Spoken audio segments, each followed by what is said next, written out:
Welcome iron butterflies to Bellavere Reformatory Academy, a fantasy sanctuary where you shall be meticulously trained to embrace either the commanding art of dominance or the graceful discipline of submission. I am Madame Eloise, your unwavering guide and strict disciplinarian on this transformative journey. Within the grand halls of the Academy shadows, the walls whisper lessons of discipline to every student who dares to enter, engraved with the records of past scholars, both triumphant and disgraced. The walls do not merely hold history, they enforce it.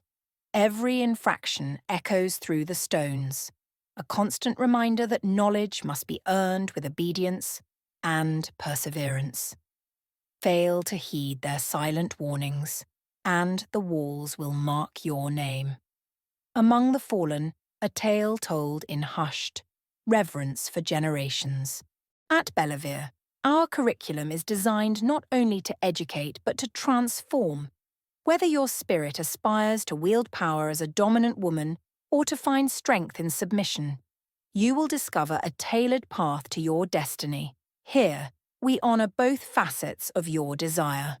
Under my strict guidance, you will be meticulously shaped into a woman of impeccable discipline. Every lesson etched into your very being, ensuring you're a respectable young lady. But discipline is not merely about restraint, it is about refinement. Every decisive gesture, every tender acquiescence is a lesson, an intricate choreography of authority and vulnerability. Every correction, every firm directive, be it the cane, the corner, or the quiet weight of expectation, has long been a trusted stepping stone toward mastering your inner self. Our academy offers specialized training modules designed to shape both leaders and those who follow. But the path is never chosen lightly. For those destined to command, our regal authority sessions cultivate the confidence and precision required to lead with grace. But for those who find their power in yielding, our silken surrender guides them through the art of dignified submission, where yielding is not weakness, but a delicate strength of its own. The governess's hand is unwavering, her discipline both a lesson and a promise. Through strict correction, she molds us schoolgirls with an unyielding grip, ensuring obedience is not just learned, but felt. The governesses employ their most creative means to redden our tender flesh, keeping us in perfect line, each stroke and reprimand shaping us into women of purpose and poise. But this is not mere punishment. It is preparation. Every well-placed correction, every lingering consequence leads you towards your rightful place in a female-led relationship, where strength is wielded with intention and submission is honed into an exquisite art. Step inside our hall of instruction, where the sharp crack of the cane slices through the air. A crisp punctuation to each lesson and the soft rustle of silk betrays the ever-present tension between discipline and devotion. Here, you are not merely taught, but you are transformed.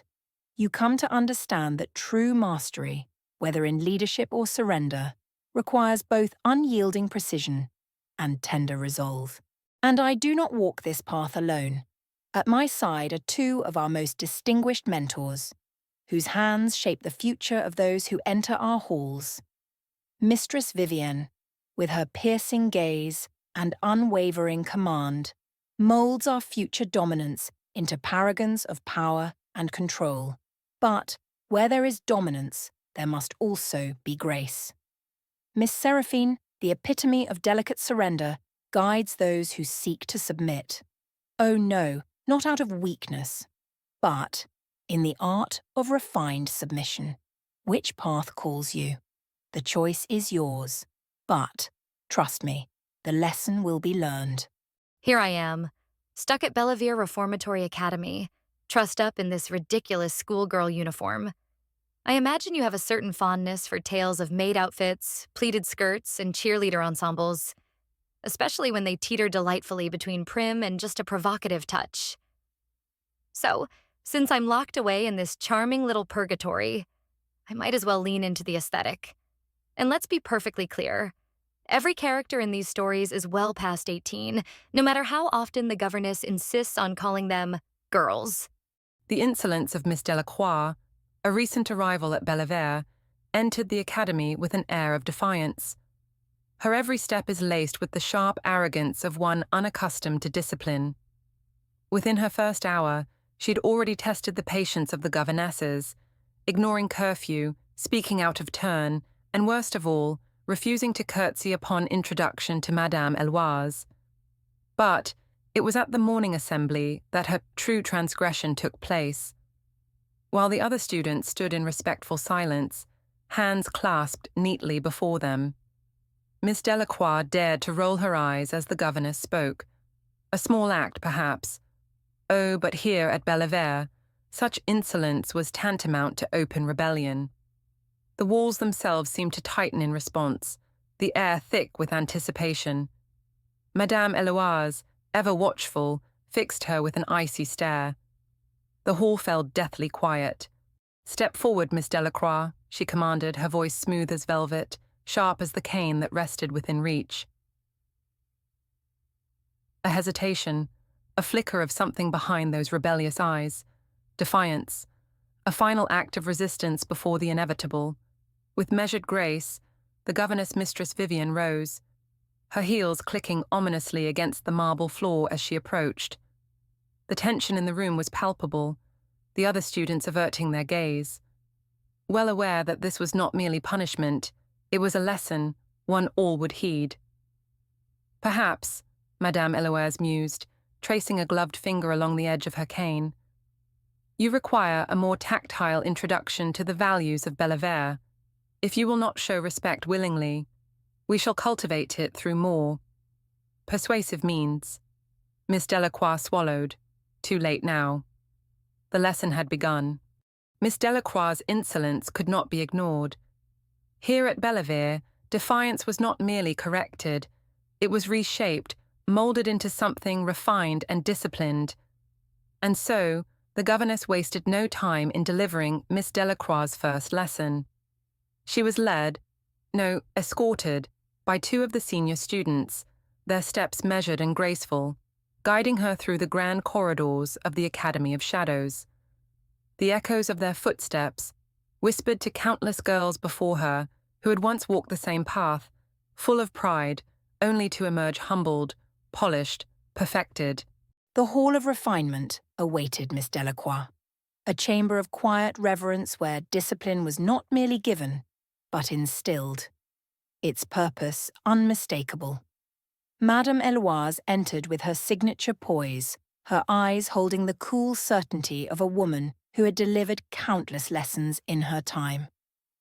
Behind her, Mistress Vivian, elegant, imposing, held the instrument of correction. A supple rattan cane, its weight a mere whisper in her grasp. Miss Delacroix, however, still clung to the last vestiges of her defiance, her chin lifted just so, her lips pressed into a thin line. A futile display. "Miss Delacroix," Madame Eloise said, each syllable deliberate, measured. "You have entered these halls without reverence. You have disregarded the decorum that separates refinement from chaos. That ends now." A pause. The air itself seemed to hush.